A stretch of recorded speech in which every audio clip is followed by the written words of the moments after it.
war with Japan. Our story opens in the year 1945, in July, when the Allied leaders assembled at Potsdam, Berlin, following the collapse of the Nazi power in Germany, called upon the Japanese government to surrender unconditionally.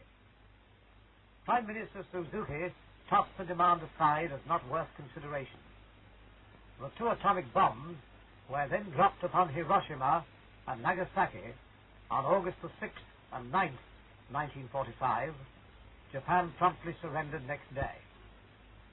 General MacArthur, whose headquarters were then at Manila in the Philippines, was charged with the task of coordinating the peaceful entry of Allied forces into Japan.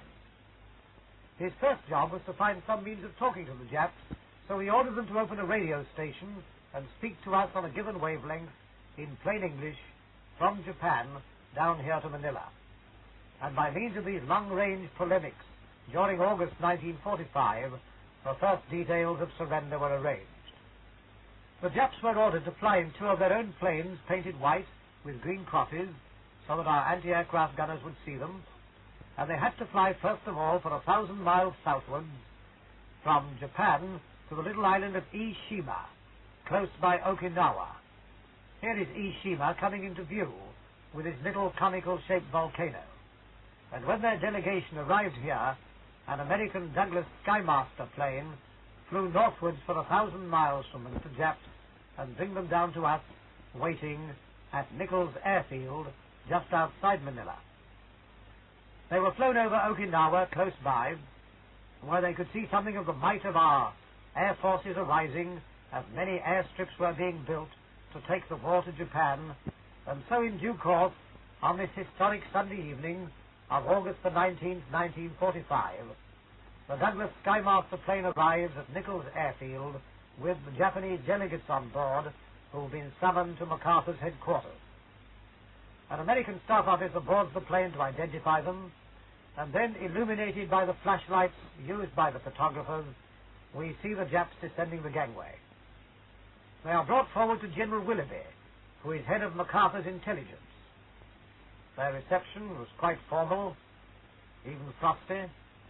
There were no handshakes. They were simply led to a line of waiting automobiles and driven to their quarters overlooking Manila Bay, where they could see the might of our navies preparing to take the war to Japan if she did not surrender. They're all carrying briefcases, in which are details of airports, harbors, docks, and so on, which MacArthur had called for by radio to facilitate this peaceful entry into their country. After a short rest in their quarters, they were taken to the City Hall, Manila, for a first conference, with representatives of General MacArthur's headquarters and some from Admiral Lord Louis Mountbatten's front in Southeast Asia. Here are the British, Australian, and American representatives arriving. General Kenny, General MacArthur, and here comes General Willoughby with these half-pint warriors themselves. All these guards, by the way, were specially chosen, every man 6'2", to make the Japs realize what diminutive creatures they really are. After the conference, they were flown back to Ishima, where they picked up their own plane for Tokyo.